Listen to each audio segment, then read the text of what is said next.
Preko agencije za nekretnine u proseku se mesečno proda 4 stana. Cena nekretnine u protekle 2 godine nije se značajno menjala, pa se stanovi u novoj gradnji u Obrenovcu kupuju za 900 evra po metru kvadratnom, dok se cena stare gradnje kreće između 550 i 650 evra.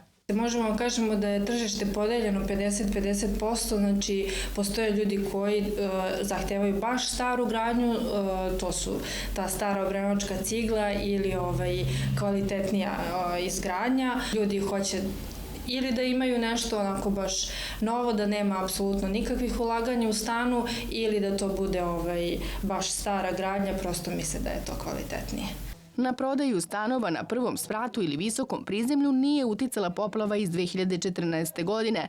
Zanimljivo je da je obrenovačko tržište nekretnina sve popularnije među Beograđanima. Penzioneri, znači ljudi koji prosto baka i deka dođu iz Beograda, prodali su tamo stan po znatno višoj ceni i dolaze ovde u centralni deo grada gde im je najbliže i pijaca i dom zdravlja, tako da im prosto prija da budu ovde.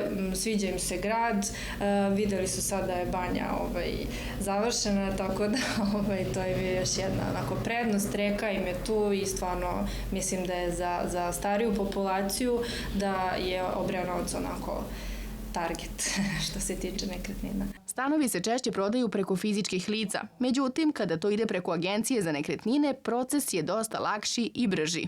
Mi konkretno završavamo kompletnu pravnu proceduru od trenutka preuzimanja nekretnine da se proveri kompletna dokumentacija, da prosto kupac bude siguran da je kupio sigurnu nekretninu, da neće biti preprodata jednom, 2 put i da posle kupoprodaje mu završimo kompletnu dokumentaciju da on dobije vlasništvo 1/1. I što se tiče uknjižbe i što se tiče komunalija, poreza na promet, znači da ih ne boli glava, dođu, potpišu ugovor, isplate, što se tiče kupca, što se tiče prodavca, on primi novac i ostalo sve završava agencija.